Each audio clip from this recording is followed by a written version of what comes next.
코로나 바이러스 감염증 19 국내 발생 현황을 설명드리겠습니다. 10월 26일 기준으로 국내 발생 신규 확진자는 94명이 확인되었고 해외 유입 사례는 25명이 확인되어 총 누적 확진자 수는 25,955명입니다. 서울 구로구 일가족과 관련하여 접촉자 조사 중에 부천시 무용학원 관련돼서 포함해서 13명이 추가로 확진되어 현재까지는 총 누적 확진자 수는 40명입니다. 경기 여주시의 장애인 복지시설과 관련하여 10월 21일 첫 확진 환자가 발생한 후에 역학조사를 통해 27명이 추가로 확진되어 현재까지 누적 확진자 수는 총 28명입니다. 이 중에는 입소자가 20명이고 직원이 7명 그리고 방문자가 1명입니다. 경남 창원시 가족모임과 관련하여 10월 25일 첫 확진자가 발생한 이후에 접촉자 조사를 통해 9명이 추가로 확진되어 현재까지는 총 10명이 확진되었으며 가족 모임으로 인한 전파로 보고 있습니다. 지난 일주간의 방역관리 상황 및 위험 요인에 대해서 설명드리도록 하겠습니다.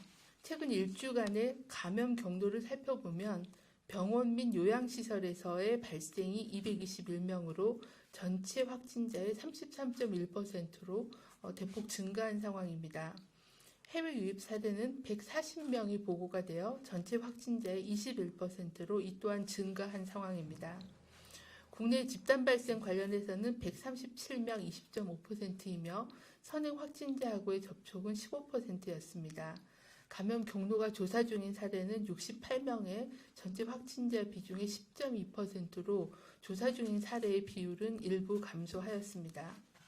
최근 집단 감염이 발생한 요양병원 시설 등에 대해 중앙방역대책본부와 지자체가 실시한 역학조사를 분석해본 결과 감염 관리에 미흡한 점들이 확인됨에 따라 감염 취약시설에 대해서는 여러 가지 방역관리 대책을 더욱 강화할 계획입니다. 역학조사 시에 확인된 주요한 위험 요인을 살펴보면 방역관리자가 지정이 안 되어 있는 시설들이 있었고 또 유증상자에 대한 감시도 소홀한 면이 있었습니다. 또한 신규 입소자에 대해서는 사전검사를 요양병원, 요양시설은 의무화하고 있지만 그렇지 않은 시설에서도 사전검사가 이루어지지 않은 시설도 있었고 또 일반인들에 대한 출입 통제도 미흡한 시설이 있었습니다. 코로나19와 관련해서는 병실 내에 대부분의 요양병원, 요양시설은 병실 내의 환자의 밀집도가 높고 또 병상 간의 간격이 협소한 등 감염에 취약한 그런 입원 환경 등도 지적이 되었습니다. 감염 취약시설에서의 방역관리가 제대로 이루어질 수 있도록 이런 시설에 대한 종사자 교육과 또 현장 점검을 시행하고 있습니다. 종사자가 지켜야 될 핵심적인 행동 수칙을 마련해서 반복적으로 안내하고 표준 교육 동영상 자료를 배포하여 감염관리의 역량을 높이고자 합니다. 또한 요양병원 감염관리 교육 대상자를 요양병원뿐만 아니라 요양시설, 정신병원, 재활병원 등으로 확대해서 시행하도록 하겠습니다. 다음으로는 인플루엔자 발생 동향에 대해서 설명드리겠습니다. 인플루엔자 의사 환자의 발생 비율이 아직까지는 유행 기준보다는 낮은 그런 수준입니다. 인플루엔자 표본 감시 의료기관 52개소를 저희가 계속 감시하고 있는데 거기에서는 바이러스가 검출되지 않았지만 전문 검사 의료기관을 통한 호흡기 유증상자에 대한 검체에서는 인플루엔자 바이러스가 0.7% 정도 검출이 되었습니다. 몇 가지 코로나19에 대해서 말씀을 추가로 드리겠습니다. 전 세계적으로 코로나19 유행이 재확산되고 있습니다. 특히 유럽 지역의 재확산이 심각해서 프랑스, 영국, 스페인, 이탈리아, 독일 등 주요 국가들은 하루 확진자 수가 10,000명에서 50,000명까지 증가하면서 다양한 봉쇄 정책을 강화하고 있습니다. 전 세계 모든 국가가 코로나 대응을 위해서 취할 수 있는 조치는 두 가지입니다. 마스크 등 방역 수칙으로 개인 감염을 막거나 사회적 거리 두기로 전파 확산을 차단하는 것입니다.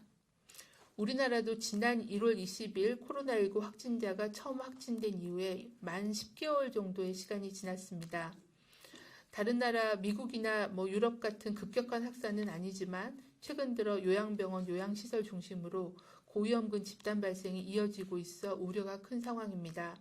코로나는 증상이 생기기 2일 전부터 전염력이 있고 또 발병 초기에 전염력이 가장 높은 걸로 알려져 있습니다.